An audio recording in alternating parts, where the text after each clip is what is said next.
And welcome to this video. If you have reached this video, the universe, your guides, your ancestors, and your higher self may have brought you to this video. Before I introduce myself, I do have to say that be forewarned that this video is not for the faint of heart. If you are able to take the messages how they resonate and leave them how they don't, you can continue watching this video. The only reason why I say this is it may be triggering. It may be bringing up some hard stuff. If you feel like you're ready because this came up on your feed, then watch it. If not, I would say save it for later and then watch it in a few days or so. With that being said, hello, my name is Michelle, and I'm a tarot and oracle card reader. I've been doing this for about 10 years, and I'm super excited about the message that comes through from the Hush Tarot. The reason why this is going to be a rough kind of read is because the Hush Tarot reminds me of like this tough love kind of older sibling that's like, I'm only telling you what you need to hear. I'm only telling you what you need to hear out loud and roaring it in your face because you haven't been listening kind of sibling. So this is going to be really interesting for sure. If you like my vibe here, please don't forget to hit the like, vibe, and subscribe. Please. When I say vibe, just vibe down in the comments if this resonates with you. The topic of this reading, before we get into it, is shedding old beliefs. Yeah. Starting out strong. Shedding old beliefs. Why do we want to talk about shedding old beliefs? Well, the old beliefs aren't working for us right now. Really. They're not. They're making us feel depressed, anxious, and stressed when we don't need it anymore. So with this reading here, we're starting out with the Ace of Pentacles. And I think it's really interesting, the Ace of Pentacles. I'm laughing because I always say dig a little deeper and the hand's coming out from the depth, right? So, it's really interesting how it feels like you're slowly beginning to shed these old beliefs. And so right now, like, I don't know, it feels like you're kind of buried alive by these beliefs, these circumstances, or what you've gone through. And so now your hand's finally reaching out of that, reaching out of the dirt. And so it's not that you're not doing the work already, you're starting to do the work. And I feel like you're starting to do the work because you're becoming more cognizant of how you've been buried by the beliefs of your bloodline. Because you have two cards here representing a king and a queen, and they're of the same caliber. It's the Queen and King of Cups. And these are rather emotional people, but when they're emotional, like one could be like really like guarded around their emotions, and one could be like really like over dropping it, or spilling it onto you. And these may be like in the bloodline, right? These may be your parents, these may be your grandparents, or your great grandparents, depending on how this video feels to you. But the King of Cups, he knows when it's appropriate to show his emotion, which is weird because, like, the way that I'm feeling about this King of Cups is almost like he's merged with the King of Swords, because the King of Swords, I look at the King of Swords as being, like, very strategic. And so he may be an air sign that's very emotional. Air sign meaning Aquarius, Gemini, or Libra. And so this man may have a very calculated way of showing his emotions when he deems it's appropriate. But I also feel like this person may have drank a little bit. And when he drank, the emotions came out of control. It feels out of control. And it could be really traumatizing for his partner, because I think the king and queen are in the same generation.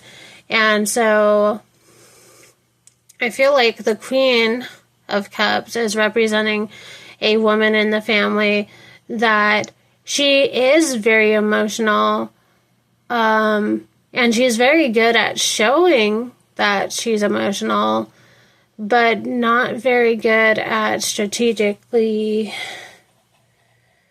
like, it's not even about the strategy of when it's appropriate and when it's not. This is about, like, how she handles her own emotions instead of projecting them. And I feel like she had a habit of projecting her emotions onto anyone that could listen. And I feel like she leaned down on people in the family, possibly even who I'm talking to, as a venting, like, emotional regulation. That's what it is. It's like a struggle with emotional regulation and projecting those emotions and feelings onto a child. And I feel like that child is who I'm talking to, because we have Temperance. And what I'm looking at with Temperance is, look at how her brain is exposed. She just took off this and her brain is exposed. And with that being said, I don't know why, but I feel like it's a struggle with mental illness and how it takes its toll, right? This little baby bird here is needing and craving, affection, love, all those needs, right? But she is incapable. This Temperance card is showing how even though Temperance is about balance, it definitely looks like, to me, it feels like kind of an imbalance, because it feels like the woman with her brain exposed is expecting love, guidance, and trust from that child. So parentifying a child. This is a harsh truth, because sometimes, and that's weird. Oh wow, I just realized that. They're showing me, look, there's that baby bird. There's that queen. The queen, even though she has a different crown here. That's crazy. That is so crazy. But I feel like, with all of this being said, like, this feels like all this is past energy, like stuff that, like, is in your past that you already know and understand, that you've been kind of like parentified by these two people in a way, mostly the female part, but there's something about the male part that's also kind of been pouring into this, right? Pouring into the fact that you're just now starting to come out.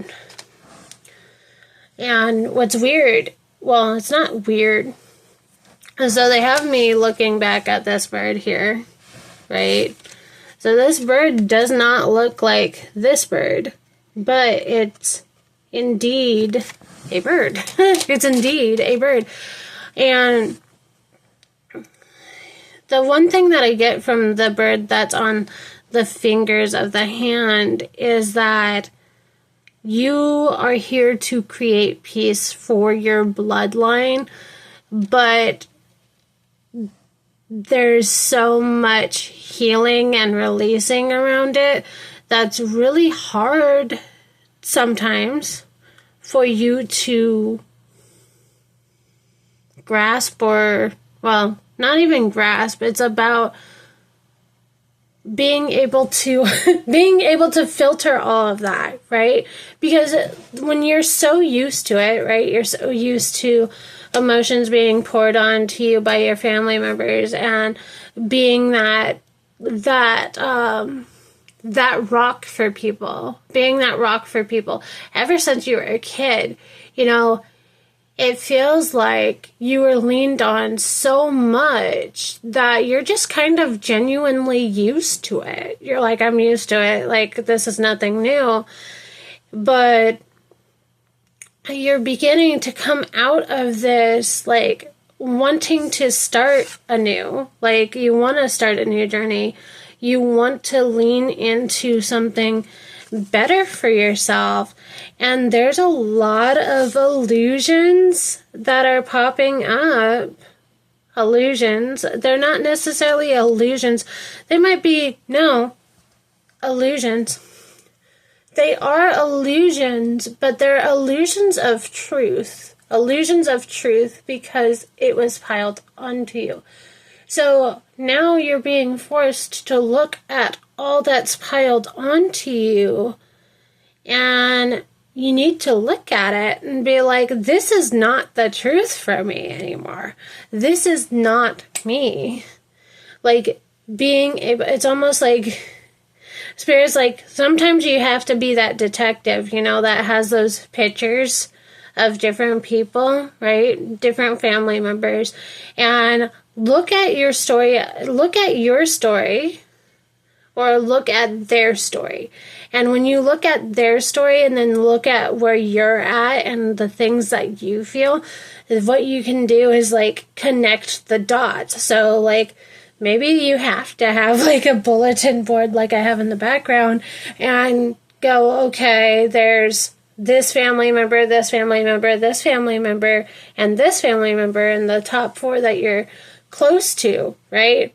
And you're like, this is their trauma, because, like, I'm pretty sure whoever I'm talking to has an understanding of their family members' trauma and also their own trauma, but they can't necessarily get to their trauma to heal it because the baggage on top. So what you're gonna, like, probably have to do is start shedding the top by being like, okay, that was grandma, that was grandpa, that was dad, that was mom. And when you connect the dots that it's not you, separate it from you, it has nothing to do with you, it's going to feel scary. It's going to feel a lot like, holy crap, because, like, a 5 of Pentacles comes out, and usually when I see the 5 of Pentacles, I feel like abandonment. There's, like, a level of abandonment there, and the Spirit is telling me to say that with peeling apart these layers and layers of trauma that you've been carrying so generously, you've been carrying all these trauma baggage, you've been carrying all this trauma baggage, you're gonna come to a realization after releasing the baggage that the abandonment wound you have has nothing to do with your parents and a lot to do with you. And abandoning yourself, choosing to abandon yourself because you don't know any better. Like, I keep hearing you, like, I've been hearing this all morning because I've been trying to film this video quite a few times and been stopping myself, and I keep hearing that. Like, you didn't know any better. So, like, have grace with yourself, and, like, it's okay to see that, like, yeah, you did abandon yourself, but now you have to give yourself permission. Give yourself the permission to, like, maybe you have a younger picture of you. Give yourself permission to look at that image and say, hey, I love you. We're not in this anymore. We're not carrying this trauma anymore. They can't bully us. It's one of those things where it's like your own path is your own path. And I'm not going to reveal mine, but this definitely touches up on like something that I've gone through within the past year. But they wanted me to have this reading with you, so you know that you're not alone, because I've been through it too. And it is rough. I'm realizing through my own experience, yeah, I have abandoned myself. But the thing is throughout the experience of breaking down the layers, I have been talking to my inner child every step of the way and letting her know, like, girl, I got you. I got you and I love you. And I know it's hard that you're going through these things, but guess what? We come out on the other side, because I'm going to tell you one thing, is looking at this reading and being able to be this vulnerable with you about my own circumstances without, like, giving you the full story. I don't think my younger self thought I would reach this point, but I did. I am 30 years old. I don't think 10-year-old Michelle thought I would ever see the light of day to be 30. But I did. And the thing is the people that bullied her and belittled her and made her feel small and buried are no longer a part of my life. And that can be hard as well for some people, because we all come from different generations. I have a feeling I'm going to be talking to a bunch of people from a different generation than mine. And it's okay to let them go. It's okay to let these people go. And choose to have boundaries and choose to love yourself. Especially when you feel uncomfortable. All right. So that's the end of the reading. I hope that this helps you in some way, shape, or form. I needed this message to be delivered with the utmost love and respect for whomever I'm talking to, because I know this is a hard spoonful of food to swallow. Take your time with it. Don't forget, like, vibe, and subscribe. And I'll see you in the next video. Much love. Take care of yourself.